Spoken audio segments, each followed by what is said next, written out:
결혼에 대한 명언.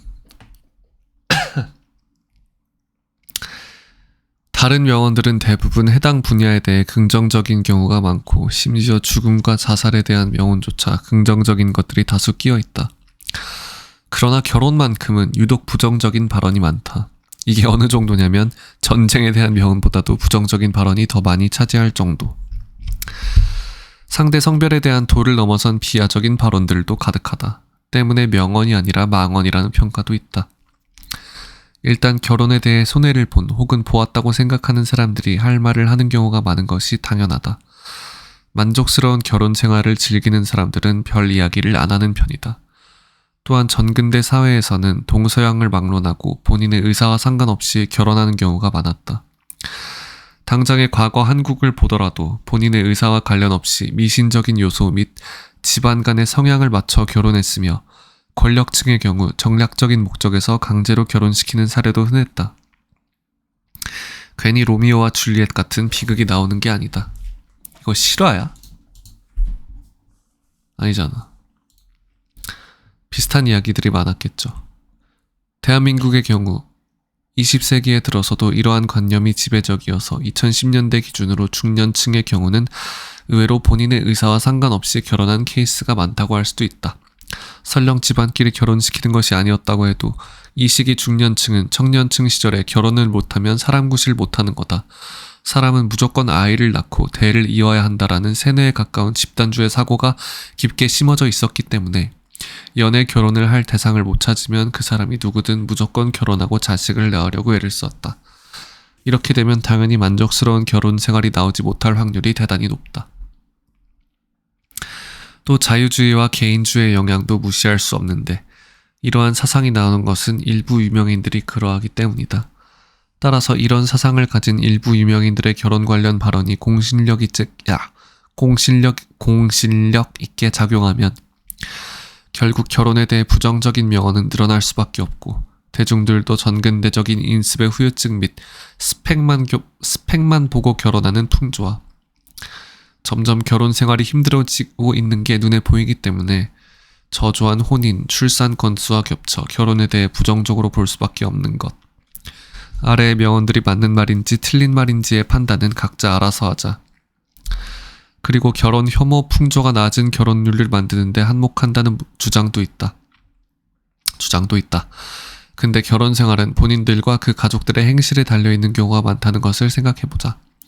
결혼에 대한 비판 상당수가 사실은 잘못한 건 시집살이나 배우자, 본인일 수도 있는데 애꿎은 제도를 욕하는 것일 수도 있다. 사회적 관습이 결혼이라는 인위적 제도를 보편적 질서인 것 마냥 착각하게 만든다고 하더라도 고민 없이 남들 따라서 결혼하려고 하지 말고 정말 필요하다고 생각될 경우에만 결혼하자. 결혼하고 애도 낳았으면서 뒤에서 아내, 남편 대상으로 욕하고 혐오하면서 징징거리는 것도 꽤나 불쌍한 인생 혹은 추한 일이다. 상대가 정말 잘못한 거라면 좀 얘기가 다르겠지만 현대사회에서 결혼은 자기가 선택한 것임을 잊지 말자.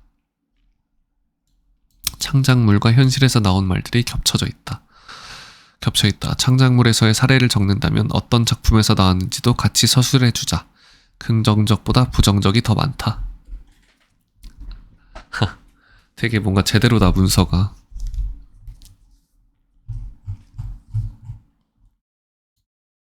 뭐야? 긍정적은 저거밖에 없어?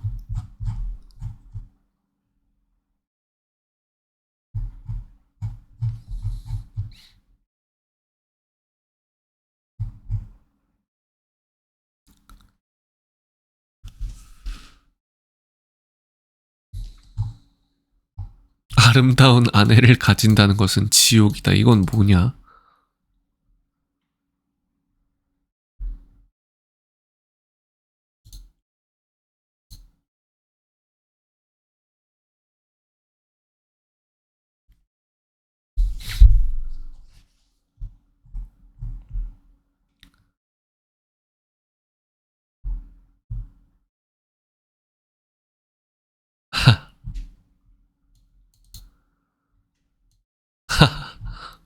되게 심각하다.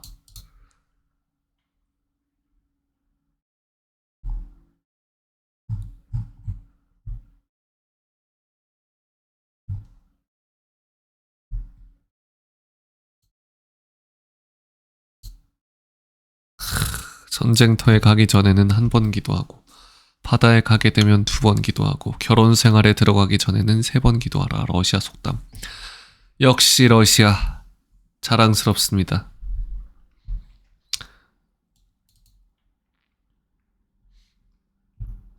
근데 결혼을 안 하면 뭐가 없어. 이 솔로들 뭔가 멋있어 보이는 솔로들 아니 싱글들 결혼 안 한 뭐 사람들 멋있어 보이잖아? 사실 쓸쓸할걸? 그러니까 애인이 있거나 결혼을 해야 돼 사람이.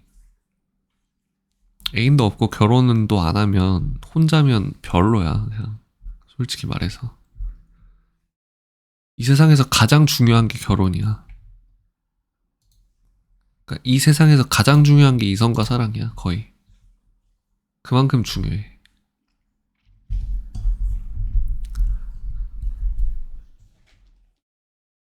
긍정적인 것만 읽어야겠다. 야훼 하나님이 이르시되 사람이 혼자 사는 것이 좋지 아니하니 내가 그를 위하여 돕는 배필을 지으리라 하시니라. 창세기 2장 18절. 결혼, 그것은 하나의 것을 창조하겠다는 두 사람의 의지이다. 그러나 그 하나의 것은 그것을 만드는 2개의 것보다 나은 것이다. 이러한 의지를 의지하는 자로서 서로 돕는 외경의 염을 나는 결혼이라고 부른다. 결혼할 땐 스스로에게 이런 질문을 해보라. 내가 늙어서까지도 이 사람과 대화를 할 수 있을까? 이외의 다른 것들은 모두 일시적일 뿐이다. 결혼하는 것은 나쁘지 않지만 조심하는 것이 좋을 것이다. 결혼에 대해 기묘한 것은 20번이고 100번이고 깊이 생각해보는 것이다. 사람은 항상 어찌할 방도가 없을 때 죽음에 임하듯이 그렇게 하는 것 말고는 별다른 도리가 없을 때 결혼을 할 일이다. 결혼도 역시 일반 약속과 마찬가지로 성을 달리하는 두 사람, 즉 나와 당신 사이에서만 아이를 낳자는 계약이다. 이 계약을 지키지 않는 것은 기만이며 배신이요 죄악이다. 레프 달스토이. 근데 진짜 이 세상에 얼마나 비일비재하게 많은 불륜이 일어나고 있을까? 얼마나 많은 상상이 안 간다. 얼마나 많이들 하고 있을까 지금 불륜을. 그리고 불륜은 사실 육체적인 거야. 거의 그냥 육체적인 거야 불륜은. 사람이 짐승이랑 별 다르지 않아.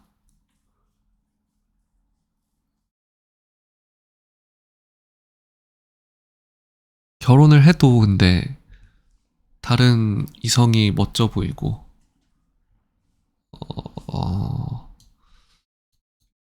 그럴 것 같아.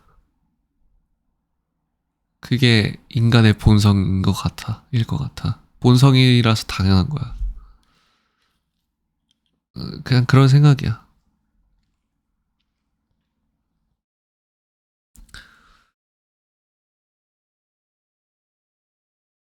그걸 어떻게 사람들이 누르는지 궁금해.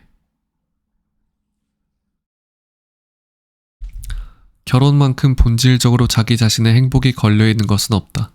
결혼 생활은 참다운 뜻에서 연애의 시작이다.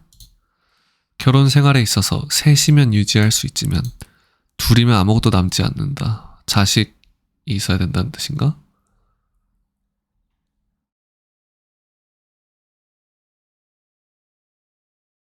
엥?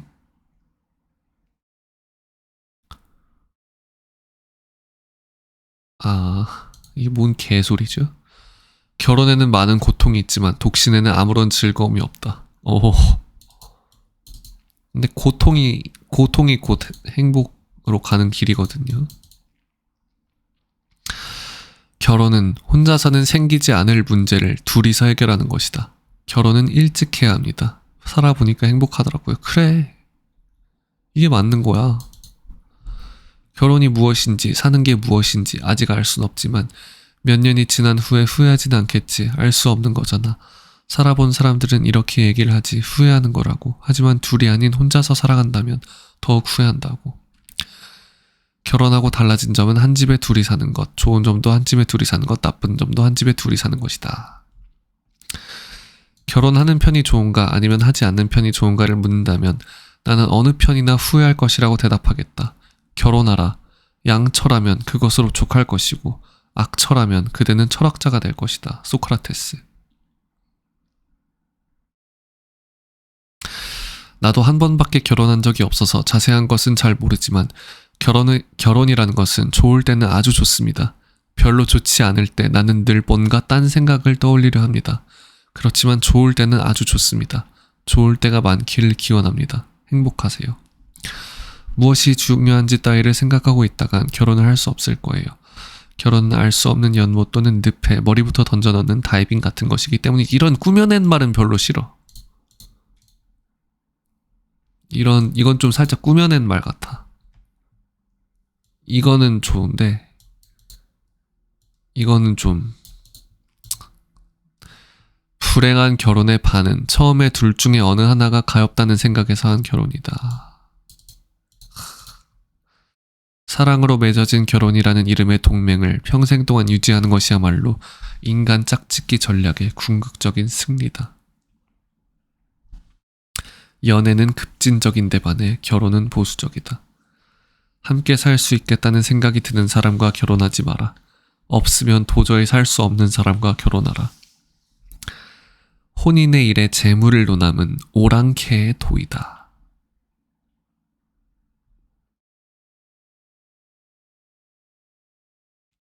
음,